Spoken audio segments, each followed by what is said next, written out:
วิธีเฮ็ดให้ผู้อื่นแค่เจ้าแบบเจาะลึกก็คือมื้อนี้กานิสาได้เฮ็ดคลิปเกี่ยวกับวิธีเฮ็ดให้ผู้อื่นเกรงใจเราและมีอินบ็อกซ์หนึ่ง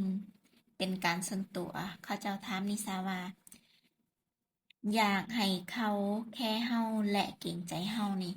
ต้องเฮ็ดแนวใดและมื้อนี้นิสาสิมาเจาะลึกแบบจัดเต็มเลยเนาะ ข้อที่หนึ่งเลยก็คือเจ้าต้องใช้ข้อที่หนึ่งต้องใช้กฎแห่งการสะท้อนกลับเจ้าเจ้าต้องใช้กฎแห่งการสะท้อนกลับธรรมชาติของมนุษย์เฮานี่สิแค่คนที่แค่เฮาก่อนเขาสิแค่คนที่แค่เขาก่อนเป้าหมายของเจ้าก็คือต้องเฮ็ดให้เขารู้สึกเป็นคนสำคัญ และวิธีเฮ็ดให้เขารู้สึกเป็นคนสำคัญข้อที่หนึ่งวิธีเฮ็ดข้อที่หนึ่งเนาะข้อที่หนึ่งวิธีเฮ็ดวิธีเฮ็ด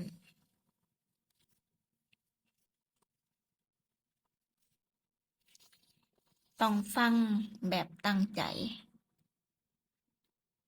ต้องฟังแบบตั้งใจสองเวลาเขาเว้าให้สบตาเวลาเขาเว้า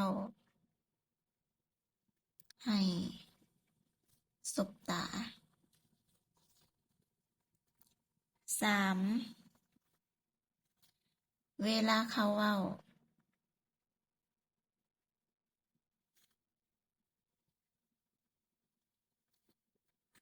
ให้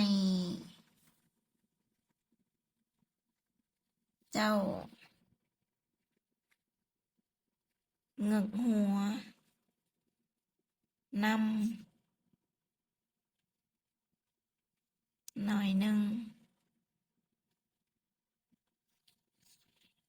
ให้เจ้าเงึกหัวนำหน่อยหนึ่งเพื่อ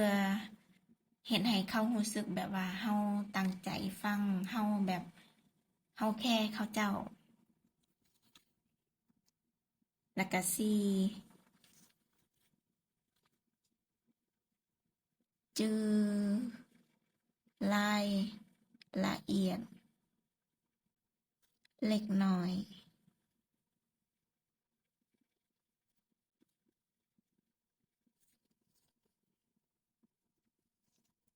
ห้าจือซื้อวันเกิดเซ็นจือซื้อวันเกิดสอง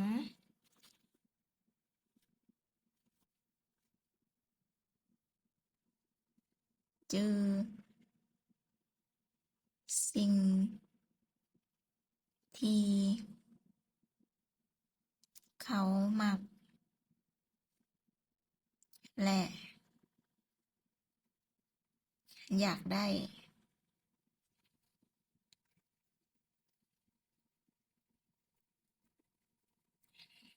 มีแต่ขอเดี๋ยวนี้ซาใส่ขอให้เนาะ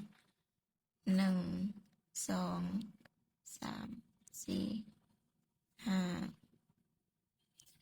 มีอยู่6ข้อ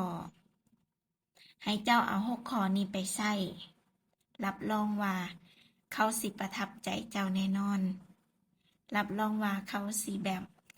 หันกลับมาแค่เจ้าแน่นอนเพราะว่าใน6ข้อนี้เจ้าเป็นคนที่แค่เขาก่อนใน6ข้อนี้เจ้าสิ เป็นคนที่แค่เข้าก่อน แบบว่าเข้าเบิงเวลาเข้าเบิงเจ้ากลับขึ้นมานั่นเด้ให้เจ้าเอา6ข้อนี้ไปใส่ถ้าเจ้าอยากเจาะลึกข้อใดก็คอมเมนต์มาใต้คลิปเลยเนาะนิสาสิเจาะลึกให้